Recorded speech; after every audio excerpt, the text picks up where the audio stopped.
Sudarlun, Kabupaten Aceh Tengah yang berada di wilayah dataran tinggi Gayo atau DTG menjadi salah satu daerah incaran para wisatawan untuk menikmati masa liburan.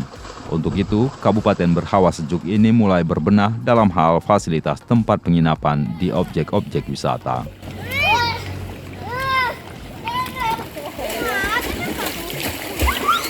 Beragam objek wisata ditawarkan agar menarik minat wisatawan berkunjung ke kabupaten penghasil kopi Arabica Gayo itu. Salah satunya seperti wisata camping yang menawarkan sensasi menginap di dalam tenda dengan pemandangan langsung melihat Danau Lutawar Takengon.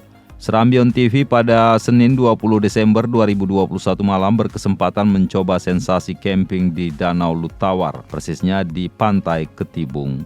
Kerlap-kerlip cahaya lampu dan pusat kota Takengon ditambah deru ombak Danau Lutawar serta dinginnya angin malam membuat suasana camping sangat berkesan.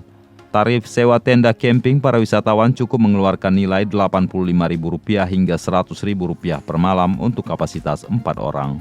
Kemudian tiket masuk ke objek wisata yaitu Rp25.000, ditambah parkir kendaraan roda 4 Rp20.000 dan roda 2 Rp10.000.